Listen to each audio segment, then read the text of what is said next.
नमस्कार दोस्तों, Gurukul of politics पर आपका स्वागत है। मैं हूं आपका दोस्त धर्मेंद्र कंवारी और आज हमारे साथ मौजूद हैं बहुत ही प्यारे भाई। और मैं तो अक्सर इनको मजाक में कहता हूं कि अमेरिका में पंचायत लगाते हैं ये और धर्मशाला चलाते हैं उन लोगों के लिए जो अमेरिका से किसी सपने को लेकर अमेरिका जाते हैं। और उनके बीच में अगर कोई आदमी मददगार बनता है, चाहे वो किसी भी माध्यम से बने, तो वो तेजी भाई होती हैं। तेजी मान जी हैं, आज हमारे साथ हैं और मैं भाई का बहुत स्वागत करता हूं और बहुत इज्जत करता हूं आपकी। तो तेजी, सबसे पहले नमस्कार धर्मेंद्र भाई, आपने इतने बढ़िया जो शब्द कहे, ये तो मैं सबको बताना चाहूँगा। मैंने आपको भी बताया है जी कि मेरा एक ड्रीम था कि मैं गुरुकुल ऑफ पॉलिटिक्स के प्लेटफॉर्म पे कभी जाऊँ। ये तो आपका ही है, इसमें तो बट मेरे को था कभी कुछ ऐसी काबिलियत बने तब जाऊं। वैसे तो मेरे भाई हो आप, कभी भी मैं आ सकता था और आपने इतनी तारीफ करी और यही शब्द एक अगली जिम्मेवारी का एहसास कराते हैं। तेजी भाई, एक बार आप अपने बारे में बताइए कि आप कहाँ से आपका है और कैसे आप अमेरिका पहुँचना हुआ, थोड़ा जर्नी के बारे में बताइए। मेरा गांव गोगड़ीपुर है, करनाल डिस्ट्रिक्ट में, और 2015 में मैंने अमेरिका जाने का फैसला किया। घर के जमींदार 1 एकड़ का ही मैं था। अच्छा। अब तो चलो परमात्मा की कृपा होगी, उस समय 1 एकड़ का जमींदार था। 1 एकड़ जमीन 2 भाइयों की हमारी थी। अच्छा। मेरी मदर सरपंच भी रहे। फिर भी दूसरों को तो लगता है कि भाई पता नहीं इसके पास क्या होगा। आदमी को अपने, अगर आप पानी में खड़े हो तो बाहर वाले को तो आपकी गर्दन दिखाई दे रही है, आपके निचले पैर, आपका सिर्फ अंगूठा लगा हुआ है धरती पे, तो वो तो सिर्फ आपको पता है। तो था कि भाई पैसे नहीं है, एक अच्छा जीवन व्यतीत किया जाए, थोड़ी तरक्की की जाए, इस वजह से मैंने 2015 में जाने का फैसला किया। और मैं डंकी रूट से ही मैं गया था जी। आप डंकी रूट से गए? उस समय तो बड़े कम जाते थे। मैं और एक मेरे गांव का, हम 2 दोस्त इकट्ठे गए थे और 5 महीने के करीब मुझे समय लगा वहाँ जाने का। अच्छा। तो 2.5 महीने रास्ते में लगे और 2 महीने करीब डिटेंशन सेंटर में मुझे लगे। और बड़े परेशान भी हुए, तंग भी हुए। कोई फ़ोन पे कोई व्हाट्सएप की सुविधा नहीं थी, तो कोई बताने वाला था नहीं, क्या ना ये पता था कि डंकी में 2 महीने लगेंगे। मुझे तो था कि जाएंगे और 2-4 दिन में पहुंच जाएंगे। अच्छा। तो जो साथ वाला था ना, उसने कभी बताया। तो खैर जैसे तैसे करके वहाँ पहुँच गए। और फिर मैं 27 मई 2015 को मैं वहाँ से अपना डिटेंशन सेंटर से निकला, पहुँचा। और 7 जून को मैं काम करने के लिए किसी जंगल में लिक्कर स्टोर था, वहाँ मैं गया। और जब मैं गया तो उसके बाद मैंने, जो नवंबर में दिवाली आई जी, मैंने रोटी उस दिन खाई थी। अच्छा। उससे पहले लिक्कर स्टोर था, साथ में मोटल था, तो वहाँ पे एक रूम हम 2 जनों को, बंदों को दे रखा था रहने के लिए, लेकिन किचन अलाउड नहीं थी। और किचन नहीं थी तो फिर हम एक खाना कुछ खा नहीं सकते थे। तो जो स्टोर पे फ्रोज़न फूड होता था उसको गर्म किया, या कुछ नाचोस वगैरह, चिप्स वगैरह खाए, थोड़ा दूध पिया। तो जब पहली बार रोटी खाई, वो पंडित जी थे जिनके स्टोर पे मैं काम करता था, तो आंखों में पानी आया। और तो रोज रोटी खाने की रोटी बिना, वो भी माँ क्या थी और हमारा तो रोटी के बिना पेट भरता नहीं जी। तो संघर्ष तो चलता रहा। फिर वर्क परमिट आया थोड़े दिन के बाद। अच्छा। फरवरी में 2016 में। तो फिर लाइसेंस लेने के लिए निकला और वहाँ से किसी की राइड लेके रेलवे स्टेशन तक पहुँचा। टिकट ले रखी थी फ्रेजनो शहर की, बीच में मोडेस्टो आता है, तो मैं तो मोडेस्टो उतर गया। ना कोई फ्रेजनो जानता था ना मोडेस्टो। वहाँ पहुँच के किसी जो साथ वाला सरदार जी थे, उसने कहा था भाई इस आदमी को फ़ोन कर लेना अगर वहाँ जाओ तो। उनको फ़ोन किया जी, उस्ताद जी लाइसेंस लेना है। वो अपने स्कूल में लेके चले गए। तो 3 महीने वहाँ रहे जी। 6 मई को लाइसेंस लिया मैंने। और उसके बाद थोड़ा 1-2 चक्कर किसी के साथ उन्होंने भेजा, बट नहीं काम चला। फिर एक मोगा ट्रांसपोर्ट के नाम से दूध की कंपनी है। अच्छा। तो मैंने नाइट डिस्पैच का काम वहाँ पे शुरू किया और मैंने दूधिया का लाइसेंस लिया। अच्छा। तो दूधिया का लाइसेंस लेके, जैसे यहाँ पे 4 बजे दूध रखवार का टाइम है, तो सेम ही उसका है जी। तो वहाँ पे खुद गाड़ी चला के जाना है। और वो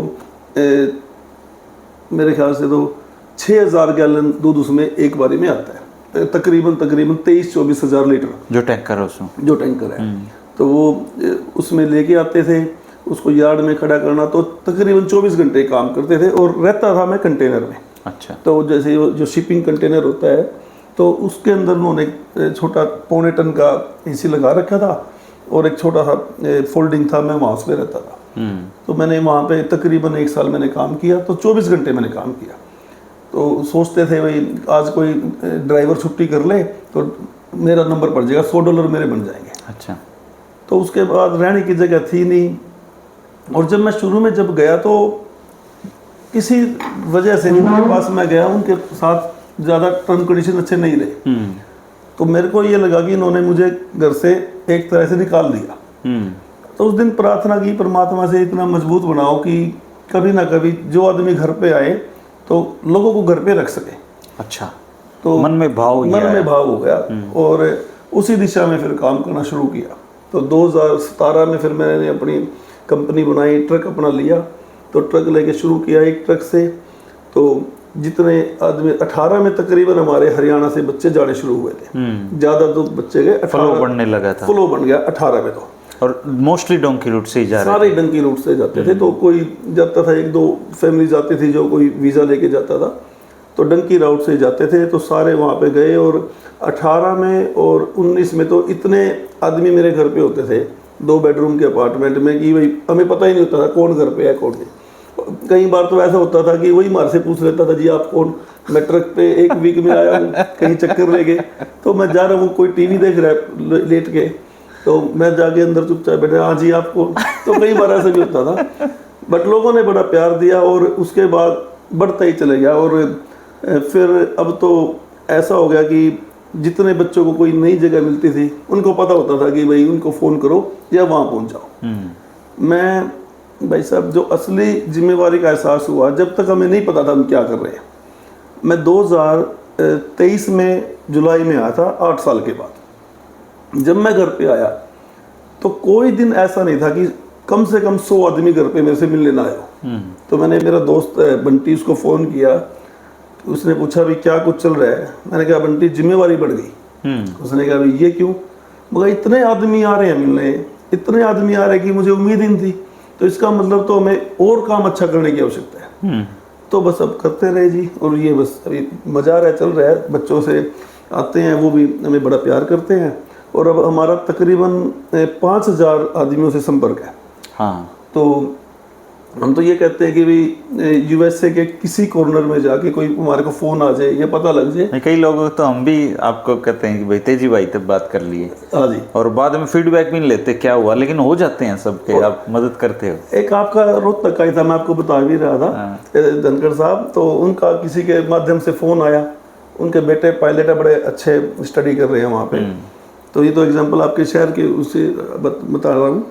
तो बोला जी बच्चे को 2 दिन के लिए आना है। तो वो आया, तो मेरे पास वो 6 महीने रह के गया। मैं उनसे मिला भी आके यहीं था, और ना मैंने कभी उनसे पूछा भी आपने मेरा नंबर किसी को दिया है। बट वो बच्चा भी लायक था कि 6 महीने मेरे पास रहा। तो सारे ऐसे करते हैं। तेजी भाई, धन तो है ना बहुत दुनिया कमाती है जी, उस धन को सही उपयोग करना वो कोई आपसे सीखे। धन्यवाद जी भाई साहब। बट धन तो इतना नहीं कमाया, बट ये है कि आदमी जब होते हैं ना जी, किसी आदमी कमा लिए एक ही बात है, किसी के बैंक अकाउंट किसी को चेक नहीं करना। मैं स्पेशल आपसे मिलने आया हूँ। मेरी इच्छा थी कि मैं आपके पास जाऊँ, और आपके पास आया, मैं कुछ सीख इंस्पायर हो गया। मैं आज मैं ये सोच के गया कि मैं आपको बताया था कि मेरा एक कॉम्प्लेक्स खत्म हो गया। मेरे को था कि भाई मेरा घर छोटा है अमेरिका में, और मैं आपको आके देख के मेरे को ये होया भी शख्सियत को बड़ा होना चाहिए, घर का कोई फर्क नहीं पड़ता। और ये मैंने आपसे बड़ी सीखी। ये तो अवस्थाएं हैं, घर तो एक अवस्था है, सही मायने में तो खुशी मायने रखती है कि हम खुश कितना है। खुश कितने हैं। अब घर हो 2000 गज में और आदमी दुखी बैठा हो, क्या फायदा उस घर का। मैं एक और देखता हूँ, सब आपका जो चैनल है ना जी, ये इंटेलेक्चुअल बच्चे या आदमी जो भी हैं, हर आदमी देखता है जी। हर आदमी कोई भी यूट्यूब चैनल चलाता है, वो अपने व्यूज़ के पीछे भागता है। भाई मैं कौन सा मसाला लाऊं। और आज के समय में नेगेटिव इज़ न्यूज़। अगर आप कोई नेगेटिव चीज़ ज़्यादा दिखाओगे, आपके मल्टी मिलियंस आप बहुत लाखों लोग देखेंगे आप पॉजिटिव चीज दिखा रहे कम होएगा, बट आपके पास ताकत दोनों की है। धर्मेंद्र कुंवारी का नाम एक ब्रांड है, शख्सियत है। आप नेगेटिव चीज़ दिखाओ तो मैं नहीं मानता, या आप कोई चीज़ पे टॉपिक पे बोलो कि आपको 300 400 हज़ार आदमी जो लाखों में नहीं देखेंगे, लेकिन आप उन्हें जो ये लोकगीत का शुरू किया, कमाल की बात करें। और मैं तो आपको बताता हूँ, जब आपका ये देखता हूँ मैं प्रोग्राम, तो मैं जिम में जाता हूँ। मेरा जिम आपने स्टार्ट करा दिया मैंने आपको शायद पहले भी बताया था। और मैं उस आधे घंटे के प्रोग्राम को अकेला एंजॉय करके देखना चाहता हूँ, और वो समय मुझे जिम में मिलता है। तो ये भी बड़ी बात है, और ऐसे ही एक दूसरे से सीखते हैं। और तेजी भाई, ये तो पता है, अच्छे जो लोग हैं ये चुंबक की तरह होते हैं, एक दूसरे को आकर्षित करते हैं। अगर हम अच्छाई के बारे में सोचेंगे तो अच्छाई हमारी तरफ आकर्षित हो जाएगी, हम बुराई के बारे में सोचेंगे तो बुराई आ जाएगी। ये आकर्षण के नियम है दुनिया में, और कुछ नहीं है। मैंने भी किसी से सीखे हैं ये, और उसमें आप भी एक हो। तो जैसे आप गोगड़ीपुर से यूएसए में आप कारोबार करने गए और वहाँ पर सफल हुए, और आपने सैकड़ों हजारों बच्चों की मदद भी की उनको वहाँ स्थापित करने में। तो इस जो पूरी जर्नी है आपकी, इसमें एक हिस्सा आता है कि अचानक से गोगड़ीपुर जो आपका गांव है वो एक बार चर्चा में आ जाता है जी। और चर्चा में वो आ जाता है राहुल गांधी की वजह से जी। तो राहुल गांधी यूएस से जो पहुंचते हैं और आप लोगों के पास पहुंचते हैं, वो कैसे संभव हुआ? राहुल जी के वहाँ पर यूनिवर्सिटीज़ में, और हमारे जो जितने भी डायस्पोरा के साथी वहाँ रहते हैं, सैम पिट्रोडा जी और अन्य जो साथी हैं, वो सब उनका प्रोग्राम ऑर्गेनाइज कर रहे थे। अच्छा। तो बेरोज़गारी के बारे में जब हमारी बात उनसे होती रहती है, जो उनकी टीम हमारे से कनेक्टेड थी, राहुल जी ढूंढते रहते हैं भाई क्या समाज में होना चाहिए। तो किसी ने उनको बताया कि भाई हरियाणा से आजकल पलायन का बड़ा तगड़ा मुद्दा चला हुआ है, बहुत लड़के पलायन कर रहे हैं। हालांकि चुनाव में कोई मुद्दा बना नहीं, वो बना नहीं। तो उन्होंने भी कोई मुद्दा बनाने के लिए हमारे से मुलाकात नहीं की थी। उनका था भी वो कुछ समझना चाहते थे, ये एकदम से क्या हो गया कि हर गांव से सैकड़ों बच्चे बाहर जा रहे हैं। तो इसी कड़ी में जब उनका टेक्सास का प्रोग्राम था, तो उन्होंने कहा कि मैं हरियाणा वालों से मिलना चाहता हूँ जो बच्चे आए हुए हैं। तो जो हमने 10-12 बच्चे सारे अलग अलग जगह से, जिनको हम कह सकते थे, उनको वो आए। तो जब राहुल जी ने मुलाकात की थी, उनमें से एक लड़का हमारे गांव का था, उसका एक्सीडेंट हो गया था। अच्छा।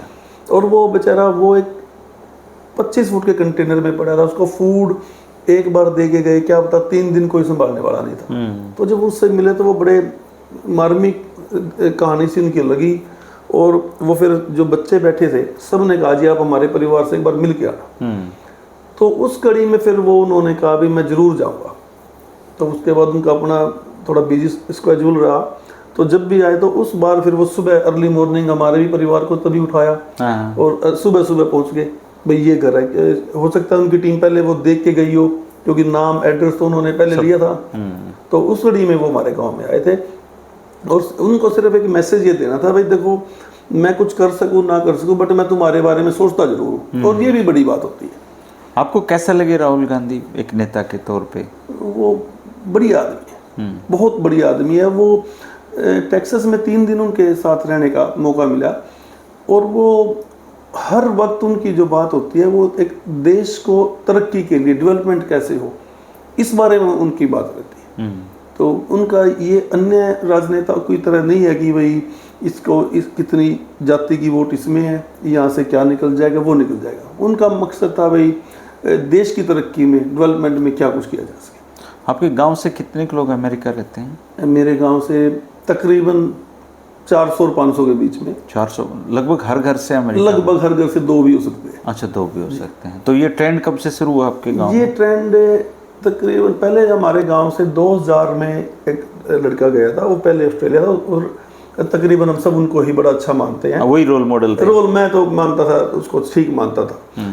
तो लेकिन जो ज़्यादातर हमारे गांव के स्टार्ट हुए वो हुए जी 2017 के बाद। 17 के बाद अब तो खूब गए हैं। अब तो फिर सबको, एक तो ये था रोजगार की भी बड़ी समस्या है। तो ये था चलो 1 एकड़ का जमींदार है, आधे एकड़ का जमीन तो वो वैसे ही बिकनी है उसकी। फिर आदमी सोचता है इसको बेच के कम से कम कोई रोजगार में तो लग जाए, यहाँ पे कोई श्योरिटी नहीं है। और बड़ी हिम्मत तो उन गरीब आदमियों की है भाई साहब, जो मान लो बैकवर्ड से हैं, शेड्यूल्ड कास्ट हैं। गांव, मैं अक्सर कहता हूँ गांव को अगर किसी को देखना हो ये गांव कैसा है तो गांव के पीछे से शुरू करो। जी, पीछे से, ठीक, क्योंकि गांव की शुरुआत में तो बड़ी बड़ी कोठियां दिखेंगी, असली गांव तो पीछे है। पीछे है। और वो आदमी, वो बच्चे बेचारे 25-25 लाख लगा कर, जमींदार को तो कोई अड़ती दे देगा, कोई दूसरा आदमी दे देगा, गरीब आदमी को कौन पैसे देता है।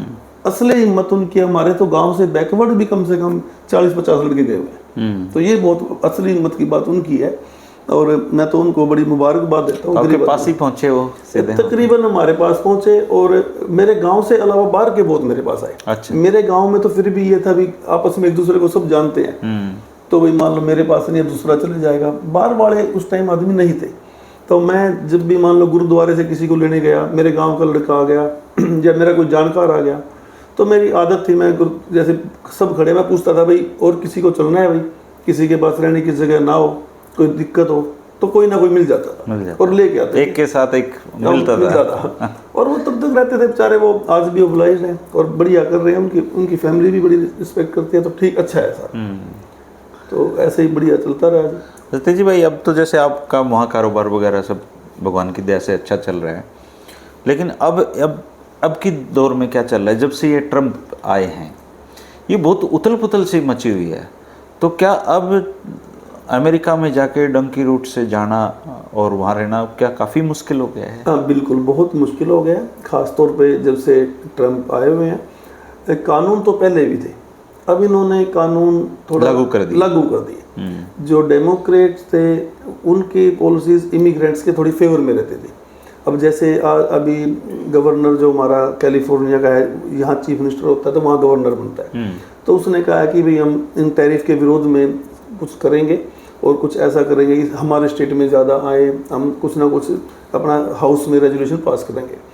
तो इमिग्रेशन में इसका मुख्य एजेंडा ही इमिग्रेशन के ऊपर लगाम लगाना था। और वो हमारे से ज़्यादा जो मैक्सिकन लोग हैं, हम तो जाते हैं, हमारे फिंगरप्रिंट होते हैं, सब कुछ असाइलम वगैरह हम डालते हैं, हम उनके रिकॉर्ड में हैं। मेन काम था उनका सबको रिकॉर्ड में लेके आना। जो क्रिमिनल लोग थे इन देशों से, मैक्सिकन देशों से, एक तो उन पर लगाम लगाना, और दूसरी बात जो रोज़गार है हमारे लोगों को ज़्यादा मिले और इनको ना मिले। तो इसलिए उसने वहाँ भी एक जो विश्व की जो दशा है, जो मैं समझता हूँ धर्मेंद्र जी, वो बदल रही है। हर आदमी को ना दबाने में और उसको दबाते हुए को देखने में बड़ा मजा आ रहा है, चाहे वो हिंदुस्तान हो, चाहे वो रशिया हो, चाहे वो अमेरिका। कोरोना खत्म हो गई है दिलों से ना, दिलों से कोरोना खत्म हो गई, ये असली शब्द ही है। तो कोई किसी के ऊपर अत्याचार भी कर रहा है तो लोग उसमें भी आनंद ले रहे हैं। तो अब मैं देख रहा था, एक कोई लड़का देख रहा, कोई कुत्ते को परेशान करने का वीडियो बना रखा है कि वो जाता है, अचानक से कुत्ते के पास एक शेर रख देता है और वो कुत्ता डर के भागता है, और उस पे ऑलमोस्ट सबको हंसी आती है। मैं सोच रहा था कि मैंने कहा ये कोरोना कैसे खत्म होगी कि यार एक कुत्ता सो रहा है और हम उसके अचानक से बेचारा जागा है वो डर के, उस पे हम हंसी कैसे आ सकती है? और कौन आदमी इसको कैसे सता रहा है? ये तो ये सब रस ले रहे हैं, सब रस ले रहे हैं। तो अब जैसे ट्रम्प जो कर रहा है उस पे अमेरिका में ही बहुत सारे लोग आनंद ले रहे हैं इन बातों का। जो हार्डकोर दो जगह बट गया सब कुछ, जैसे भारत है वैसे ही दो जगह, एक उसके पक्ष में है, एक उसके खिलाफ है। तो अब वो कोई भी फैसले ले रहा है, अब वो टैरिफ ज़्यादा लगा रहा है। हमारे असली में तो जो हमारे विकासशील देश है, नुकसान तो उनका हो रहा है। अब ये देखो, जो इमिग्रेंट्स वहाँ पे जाने बंद हो जाएंगे, आप जब जैसे कि मैंने बताया कि 500 आदमी मान लो मेरे गांव से हैं, अब वो 500 आदमी यही रहे तो वो स्थिति देखो। अब मेरे गांव में वो हर आदमी अपने घर पे पैसे भी भेजता है, 500 आदमी पैसे भेज रहे हैं, वो गांव के विकास में भी लग रहे हैं। मान लो अपने घर ही बना रहे हैं तो मिस्त्री को भी काम मिल रहा है, सप्लायर को भी काम मिल रहा है। अब वो आगे 500 आदमी जाने बंद हो गए तो वो काम क्या करेंगे? वो देखेंगे वो कहीं ना कहीं उल्टी दिशा में चलेंगे। और जो मैं देखता हूँ कि अभी बात मैं आपसे कर भी रहा था, 70% आबादी आज भी, बेशक मेरे गांव में 500 कोठी है, आबादी तो 3500 वोट है, बाकी 3000 तो वो 70 गज के घर में है या 100 गज के घर में है।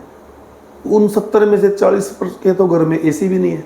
नहीं है, ऐसी आज भी लग्जरी चीज़ है, लग्जरी चीज़ है।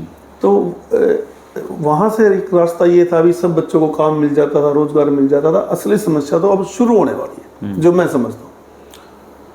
तो अब आप क्या सजेस्ट करोगे, डंकी रूट से अभी अमेरिका नहीं जाना चाहिए? नहीं जाना चाहिए, डंकी राउट से बिल्कुल भी ना जाएं। और क्योंकि बड़ी मुश्किल से पैसे का इंतजाम करता है आदमी, और एक तो पहली बात तो कोई ठीक एजेंट नहीं मिलता, सब झूठ बोलते हैं। एजेंट अगर मेरा भाई भी बन गया वो भी झूठ बोलेगा। और जिसे हम कहते हैं वैसे वो व्यापारी सच नहीं बोल सकता। तो उसकी मजबूरी है, उसको ही नहीं पता होता। अब आपके बच्चा मान लो मैक्सिको में है, एजेंट बैठा है करनाल में, उसको क्या पता मैक्सिको में क्या होगा, क्या स्थिति है। और दूसरी बात, अगर वहां तक पहुंच भी गए तंग होके, दुखी होके, और जाते ही ट्रंप जी ने बिठा के जहाज में फिर वापस भेज दिया, 4-5 महीने जेल में रख के 5-6 लाख वकील को भी देके यहाँ पे आके, तो फिर वो तो सर्वाइव ही नहीं कर सकता। तो इसलिए अपना सही दिशा में, पॉजिटिव वे में अपना ध्यान लगाएं। उसका कहना तो आसान है हमारे लिए, उनके लिए मुश्किल है, बट फिर भी सुझाव दे सकते हैं। एनर्जी को पॉजिटिव दिशा में रखें, अभी राइट टाइम नहीं है। अच्छा, ये राइट टाइम नहीं है। और जाओ तो फिर लीगली तरीके से जाओ, आप वहाँ पे काम करो।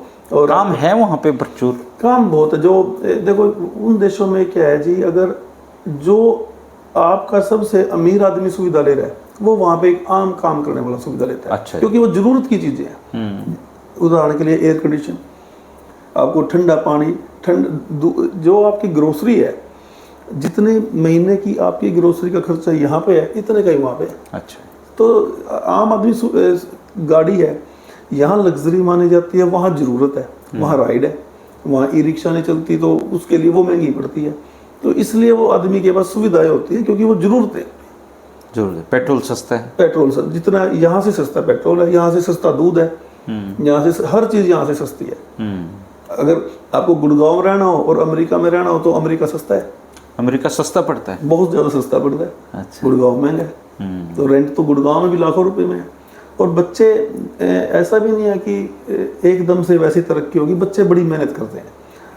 15-15, 20-20 बच्चे 2 बेडरूम के अपार्टमेंट में रहते हैं, और वो अपने पास $50 या $100 रख के रेस्ट ऑफ सारा कुछ अपने घर भेजते हैं, ताकि मेरे परिवार को, मैं पहले भी 1-2 वीडियोस में बताया कि आप जो अपना देहात का एरिया है, हम अपने पिता, हमारा पिता पहला प्यार होता है हमारा।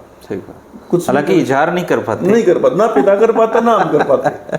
बहुत सारे लोग, 100 में से 90 लोग ऐसे हैं जिन्होंने अपने पिता को जीवन में कभी गले नहीं लगाया। अपना समाज ऐसा है। मैं अमेरिका रहता हूँ, मेरे पिताजी ना मेरे को कभी फोन करते, ना मैं करता, वो भी पूछ लेते हैं, ठीक है मैं भी करता हूँ। माँ टेलीफोन होती है, माँ को टेलीफोन करना, माँ से लड़ते भी रहे, वो फिर भी फोन करेगी। तो बच्चे जितने हैं सब सोचते हैं भाई मेरे पिता बढ़िया गाड़ी में रहे, अच्छा कपड़े पहने, अच्छा खाए पिए। हर एक आदमी की सोच ही है, और उसी दिशा में वो बेचारे अपना पेट काट के रहते हैं, बड़ा कम खर्च करके। और इसलिए जो ये साधन संपन्नता दिखती है, यही उसका मुख्य कारण है कि वो ज़्यादा मेहनत करते हैं अपने परिवार को ऊपर उठाने के लिए। और खास तौर पे हरियाणा में तो हमारी रगों में है, तो फौजी भी अपने ज़्यादा होते थे। ये कहते थे ना यार, एक आदमी शहीद हो हमारा सारा परिवार खुश हो जाएगा। तो जानबूझ के शहीद होने के लिए बॉर्डर पे जाते थे, कि बॉर्डर पे शहीद हुए तो सरकार कुछ ज़्यादा मदद करेगी हमारे परिवार की। तो सेम मेंटलिटी तो वही है जी।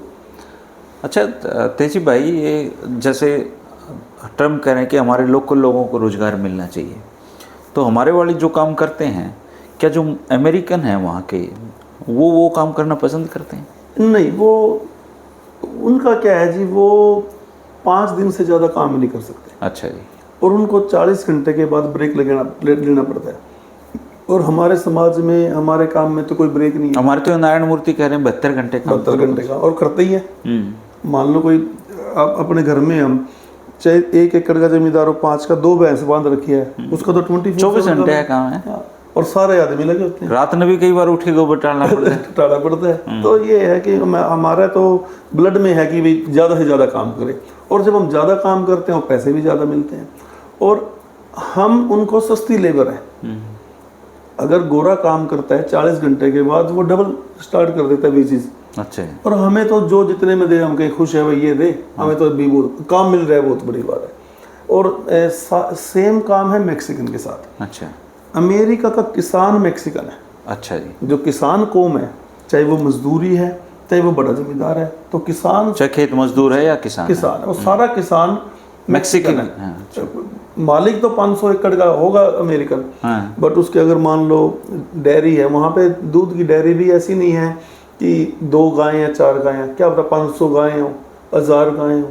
तो उनका सारा काम कोई गोरा नहीं करता, जो उसका मान लो दूध निकालने से लेके साफ सफाई से लेके घास मैक्सिकन सब काम मैक्सिकन करते हैं। फिर आ जाओ प्रोड्यूस में, जो खेती करते हैं, खेत में जाना है, सब्जी लगानी है, सब्जी तोड़नी है, सारा काम मैक्सिकन करते हैं। फिर ट्रक की ढुलाई में आ जाओ, इसको लोड करना है, अनलोड करना है, सब कुछ काम मैक्सिकन करते हैं। तो इसलिए ये पॉसिबल ही नहीं है कि आप सारे मैक्सिकन को बाहर निकाल दो। और इसी दिशा में जहाँ पर ज़्यादा खेती होती है, बेकर्सफील्ड उनमें से एक जगह है, वहाँ की पुलिस ने इमिग्रेशन को अपील भी की है कि आप इन फार्म्स पर ज़्यादा रेड ना लगाओ, ताकि हमारा सारा काम प्रभावित हो रहा है और ऐसा ना हो कि काम करने वाला ना हो और देश मंदी की तरफ ना चला जाए। तो ये कुछ ऐसी अपील। अमेरिका मतलब डर है अभी बहुत। जो इंटेलेक्चुअल आदमी है वो अभी डरे हुए, उनको पता है कि इसके जो परिणाम है वो गंभीर भी हो सकते हैं। एक फिल्म है a day without the Mexican people के बिना। अच्छा। तो उसमें दिखाया गया है कि अगर मैक्सिकन नहीं है, वो देखो कूड़ा उठाने वाला वो मैक्सिकन है, कंस्ट्रक्शन वाला वो मैक्सिकन है, किसान है वो मैक्सिकन है, आपका रिपेयर करने वाला वो मैक्सिकन है, तो उनके बिना संभव नहीं है। तो उन लोगों ने जब इतना काम किया है जी भाई, तो उन्होंने तरक्की नहीं की मैक्सिकन लोगों ने? मैक्सिकन अपना जीवन जीते हैं जी। अच्छा जी। वो अपना 5 दिन काम करते हैं, फुल इंजॉय करते हैं। जो ये कहावत है ना, गोरे तो 2 दिन में सब उड़ा लेते हैं, असली वो काम वो मैक्सिकन करते हैं। अच्छा, 5 दिन कमाया, 2 दिन उड़ा दिया, सारा उड़ा दिया, और अगले दिन फिर वो ऐसे जाएंगे, उनके पास कुछ नहीं है, इसलिए 5 दिन पूरा फिर हार्ड वर्क करेंगे। और जहाँ भी वो जाते हैं, कोई उनमें कुछ क्रिमिनल्स भी होते हैं, इसलिए वो थोड़ा उनके, क्योंकि हमारे केस में उनके में ये फ़र्क होता है, हम तो असाइलम अप्लाई कर देते हैं। अच्छा। वो असाइलम नहीं डालते, वो क्योंकि उनके कानून हमारे में थोड़ा पेपर्स मिलने में थोड़ी मुश्किल है उनको। अच्छा। इसलिए वो बिना पेपर्स लगे रहते हैं।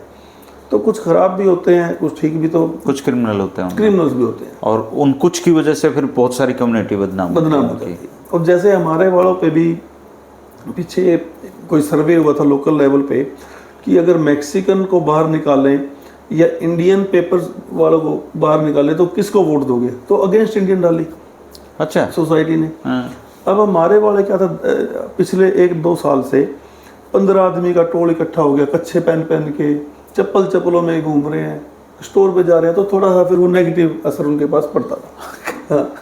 तो मैं उम्मीद करता हूँ अब तो ठीक है सारा।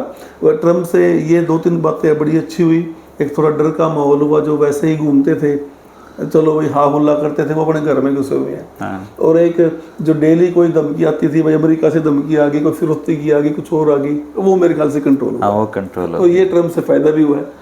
तो कुछ लोग आपके जान पहचान के भी डिपोर्ट हुए हैं यहाँ पे? मेरे गांव की लड़की डिपोर्ट हुई है एक तो जी। अच्छा। 1-2 जो कलायत के। कब गई थी वो कुड़िया? वो एक ही हफ्ते में, वो शुरू में जब उन्होंने ओथ ली 20 तारीख को, और उसके विदिन 1 वीक वो जाके ही आ गई। ओहो। तो मेरे गांव से ही आई एक तो, और कई और भी जान, बट ज़्यादातर वो डिपोर्ट हुए थे जो पहले से जेल में थे। अच्छा। जो किसी को 4 महीने हो गए, 5 महीने हो गए, तो उनके किसी के वहाँ पे बयान फेल हो गए थे, जो अंदर अपने। क्या प्रोसेस रहता है वहाँ पर जब आप अमेरिका में जाते हो, और असाइलम वगैरह की क्या प्रोसेस रहते हैं? असाइलम का जब हम जाते हैं, असाइलम मांगते हैं, अभी हमारी जान को खतरा है, तो भारत में हमारी जान को खतरा है, तो उसको प्रूफ करने के लिए फिर उनको वो डॉक्यूमेंट्स देते हैं, जिससे वो सेटिस्फाइड होते हैं, उनको वो दे देते हैं। अगर नहीं है तो फिर वो उनको फिर डिपोर्ट करते हैं। बट फिर भी जो बच्चे हैं, एक असाइलम है, कुछ शादियाँ हैं, अलग अलग तरीके से, बहुत सारे तरीके हैं वहाँ पे लीगली रहने के। अब बशर्ते कि आप कानून को अपने हाथ में ना लें और गलत लोगों से, गलत कामों से बचे रहें, तो वहाँ पर बहुत बढ़िया। कच्चे पहन के ना घूमे। कच्चे पहन के घूमे, बट ऐसे चप्पलों में, मतलब ये ना घूमे कि दूसरे को देख के लगे यार कि ठीक ठाक, इंडियंस ठीक नहीं है। कानून कायदे आके जरूरी हैं, पालन जरूरी है। वो तो टाइगर वुड्स बहुत बड़ा गोल्फ का प्लेयर है। एक बार ये बताते हैं कि वो, ये ऑन रिकॉर्ड भी होगा, कि वो शराब पी के गाड़ी रोक ली थी साइड में, और आराम से सो गया, भाई अब मेरे से गाड़ी नहीं चलेगी। तो जब पुलिस आई तो उसको ड्राइविंग अंडर इन्फ्लुएंस, तो उसको शराब पीकर गाड़ी चलाने की, वो चालान काट के हो गया, उसको जेल में ले गया कि नेक्स्ट डे उसकी बेल हुई। तो वहाँ पे इक्वल है सब, वहाँ पर ये नहीं है कि ये बड़ा आदमी है तो इसने कानून तोड़ दिया, इसको माफ़ी मिलेगी, सब इक्वल है। कि मेरे गांव से साथ नरूखेड़ी गांव है, वहाँ से भी बहुत लड़के गए हुए हैं। उनका लड़का भी ऐसे शराब पीकर आ गया और वो किसी घर के सामने गाड़ी लगाकर सो गया। तो घर वालों ने सोचा भाई पता नहीं कौन आ गया, उन्होंने पुलिस को 100 कॉल फ़ोन कर दिया, भाई कोई हो गया, कोई दिक्कत आई है। तो पुलिस ने देखे ड्रंक है तो उसको जेल में रखा। 1 साल जेल में रखने के बाद वो इंडिया वापस आया। तो अगर आप गलत करोगे, शराब पीकर गाड़ी चलाओगे, क्रिमिनल एक्टिविटीज़ में होगे, तो फिर आपकी कोई माफ़ी नहीं है, ख़ास तौर पे अब ट्रम्प के समय। इनको सबको सख्त निर्देश दिए गए हैं जजेस को, जो उनको सहयोग नहीं करेंगे उनको तो वो बदल रहे हैं। और अगर कोई क्रिमिनल एक्टिविटीज़ में आ गया उसको छोड़ना नहीं है, डिपोर्ट करना है। तो बस यही है कि बचे सब बुरे कामों से। तो यहाँ की तरह जैसे राष्ट्रवाद यहाँ प्रथम है, वहाँ भी अब राष्ट्रवादी लोग हैं। ये इमिग्रेंट से खिलाफ वही बात हो रही है। अच्छा, वैसे सेम जो यहाँ सेम स्थिति है जैसे यहाँ करते हैं। वो कहते हैं इनको सबको बाहर निकालो, इसके परिणाम क्या होंगे उन्हें भी नहीं पता। और वो आदमी है कि काम उनको करना नहीं फिर भी। जैसा कि यहाँ पे सेम हो रहा है कि भाई ये किसी धर्म को, किसी जाति को टारगेट करके, पता सबको है कि भाई कुछ नहीं होना, बट एक बना हुआ है माहौल जी। तो उसमें चल रहे हैं, पता ही नहीं, उनको भी नहीं पता। तो आदमी तो वही, जैसा हम बात कर रहे थे, ये ना पूरे विश्व में कुछ ऐसा दौर है। सेकंड वर्ल्ड वॉर के टाइम पे ऐसा हुआ था, जो बताते हैं, किसी से बात करते हैं ना, वो बताते हैं सेकंड वर्ल्ड वॉर के टाइम में ऐसा था। अब आप तो पॉलिटिकल आदमी नहीं हो, ऐसा माहौल हो गया अगर कोई बुलडोजर आपका घर तोड़ने आए तो लोग ये नहीं कहेंगे गलत तोड़ा, ये कहेंगे ठीक किया इसका इलाज। मेरा तो कहेंगे कि ये राष्ट्रवादियों के खिलाफ तो कोई ये कहने वाला नहीं है कि भाई नहीं यार ऐसा। पहले गांव में आमतौर पे गांव का जीवन क्यों, गांव का जीवन इसलिए अच्छा था कि तेजी भाई अगर मैं गलत करता था तो उसको ये बताने वाले 20 लोग होते थे कि भाई तू ठीक नहीं कर रहा है। और अब क्या है, अब हम गलत करते हैं तो उसको 20 लोग ये बताने वाले होते हैं कि ठीक रहे हैं, करते। ये फर्क है गांव में भी। अगर कुछ गलत होता था तो गांव के 10 आदमी खड़े हो जाते थे। गांव में आपने देखा होगा कोई अपने बुजुर्ग माँ बाप की पीट नहीं सकता था उनको, क्योंकि गांव में बड़ा शर्म का विषय माना जाता था। और अगर बेटा बाप से उलझता था तो 10 लोग आते थे कहने, शर्म नहीं आती तेरे को। अब आप चाहे अपने बाबू ने चौक में गिर लो तब भी कोई टोकने नहीं है। ये फर्क आ गया गांव में भी। जिनका अपना घर का मामला है वो हम क्या लेना देना है। ये एक बहुत बड़े घर में हो रहा है करनाल में, बहुत बड़े घर में। मैं उनको फोन किया तो यही बात का जवाब आया, हमारे घर की बात है, तू क्या कर रहा है। तो दुर्भाग्यवश है जी, समाज में हमें बदलाव है जी, ये तो बदलाव है। और लेकिन ये हर चीज का अंत है जी, ग्रेविटेशनल फोर्स है। जितनी ऊपर जाती है चीज आएगी तो उतनी स्पीड में वापस। तो लेकिन ये तब तक ये समय खराब हो जाएगा। देखिए एक पीढ़ी को खराब कर रहे हैं। जो बीच के 15-20 साल है, एक आदमी जवान, बच्चे से जवान हो गया और जवान से बूढ़ा हो गया, तो वो खत्म हो जाएगा जी। और वो गैप आ जाएगा समाज के बीच में, और वो ज़्यादा खतरनाक है। तो मैं तो ये भी चाहूँगा, आपको किसी दिन इस पे एपिसोड आपने बनाया है, मैंने देखा है, आप बता रहे थे आप राजस्थान गए, फिर वहाँ गाँव में रुके। तो मैं चाहता हूँ कि आप कुछ एक ऐसा इंटेलेक्चुअल टीम के साथ बैठ के बनाए कोई प्रोग्राम, 3-4 घंटे का, 3-4 एपिसोड सीरीज पूरी चालू करो भी गांव में क्या माहौल, समाज में हम कैसे हम ठीक कर सकते हैं। उसके में हम धर्म से भी, जात की भी, सब बातों से ऊपर उठ के तो करेंगे कोशिश तेज भाई। और बड़ा अच्छा लगता है आप जैसे भाई से मिलके ना, आपकी जो पॉजिटिव एनर्जी है, मैं ही नहीं मेरे दर्शक भी ये महसूस करेंगे कि तेजी भाई जैसा मुस्कुराता हुआ एक चेहरा, और दिल से आपने अपनी बात रखी है।